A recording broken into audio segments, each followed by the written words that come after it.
दो लड़कियों की कहानी है जिनके चेहरे एक जैसे थे मगर किस्मत एक जैसी ना थी। एक छोटे से गांव में राधिका नाम की एक लड़की रहती थी। वो एक टूटी फूटी झोंपड़ी में अकेली रहती थी। राधिका का इस दुनिया में कोई अपना ना था।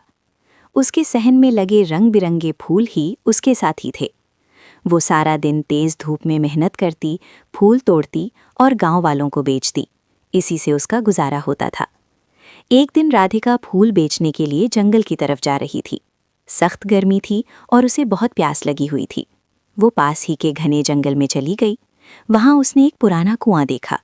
राधिका ने कुएं से ठंडा पानी निकाला और पी लिया। उसकी प्यास बुझ गई और उसे बहुत सुकून महसूस हुआ। फिर वो एक दरख्त के साए में बैठकर आराम करने लगी। इतने में एक बाबा उसके पास आए।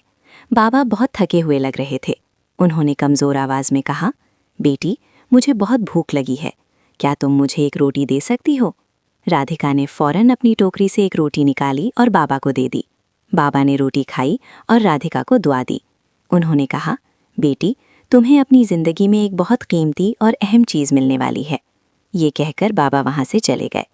राधिका पूरा रास्ता बाबा की बातों के बारे में सोचती हुई घर पहुंची। वो सारी रात सो न सकी। बार बार यही सोचती रही कि बाबा ने ऐसा क्यों कहा। अगली सुबह राधिका फूल बेचने के लिए सुंदरनगर पहुंची। इस शहर के सबसे ऊंचे महल में शहजादी दीक्षा रहती थी। राजा और रानी अपनी बेटी दीक्षा से बहुत खौफजदा रहते थे।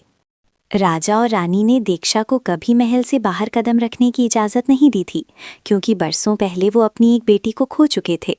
अब वो अपनी दूसरी बेटी को किसी भी सूरत में खोना नहीं चाहते थे। दीक्षा अक्सर महल की खिड़की से बाहर की दुनिया को देखती रहती थी। वो हमेशा उस गरीब लड़की को देखती थी जो अपनी टोकरी में ताज़ा फूल लेकर आती थी। एक दिन जब पहरेदार सो रहे थे, दीक्षा ने राधिका को खिड़की के रास्ते महल के अंदर आने को कहा। राधिका खामोशी से दीक्षा के कमरे में दाखिल हो गई। जब दीक्षा और राधिका की पहली बार मुलाकात हुई तो दोनों एक दूसरे को देखकर हैरान रह गईं। उनके चेहरे बिल्कुल एक जैसे थे। दीक्षा ने राधिका से कहा, ओ, तुम तो बिल्कुल मेरी तरह दिखती हो। राधिका मुस्कुराई और बोली, हाँ, हमारे चेहरे तो एक जैसे हैं, मगर हमारी किस्मतें अलग हैं। आहिस्ता आहिस्ता राधिका रोजाना चुपके से महल आने लगी। दोनों घंटों बातें करती रहती, मगर राजा और रानी को राधिका का महल आना अच्छा नहीं लगता था। जब वो राधिका को देखते तो उनके दिल में एक अजीब सा खौफ पैदा हो जाता था। राजा और रानी को वो अंधेरी रात याद आ जाती थी जब उन्होंने अपनी एक छोटी बेटी को खो दिया था। इसी डर की वजह से उन्होंने राधिका को महल में दाखिल होने से रोक दिया, क्योंकि वो दीक्षा को खोने से डरते थे। राधिका उदास दिल के साथ अपनी झोंपड़ी वापस लौट आई। उसने सोचा कि दीक्षा की हिफाजत के लिए खामोश रहना ही बेहतर है। इधर दीक्षा का दिल महल में नहीं लगता था। जब कई दिनों तक राधिका ना आई तो एक रात दीक्षा महल की खुफिया खिड़की से निकलकर राधिका के गांव पहुंच गई। जब राधिका ने अपनी झोंपड़ी के सामने दीक्षा को देखा तो वो रो पड़ी।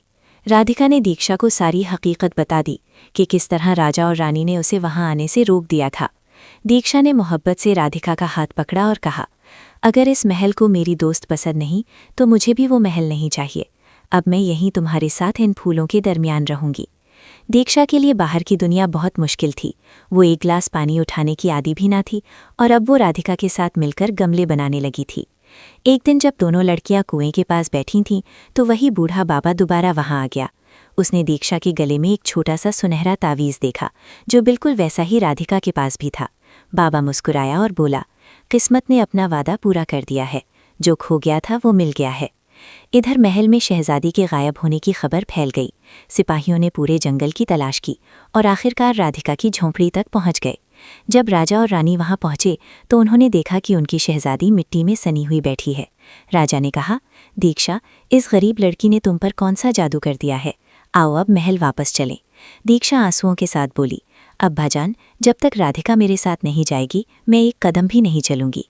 राजा ने कहा, ठीक है, राधिका भी हमारे साथ जाएगी। आओ महल वापस चलते हैं। एक दिन रानी ने राधिका की गर्दन पर एक छोटा सा नीला निशान देखा, जो बिल्कुल वैसा ही था जैसा उनकी खोई हुई बेटी के गले पर था। रानी रो पड़ी। उसने राजा को बुलाया और कहा कि ये आम सी फूल बेचने वाली लड़की कोई और नहीं बल्कि दीक्षा की इकलौती बहन राधिका है, जिसे बरसों पहले महल से चुरा लिया गया था। राजा और रानी ने रोते हुए राधिका को गले लगा लिया। अब दीक्षा अकेली नहीं रही थी, उसे अपनी बहन मिल गई थी और राधिका को अपनी असल पहचान मिल गई थी।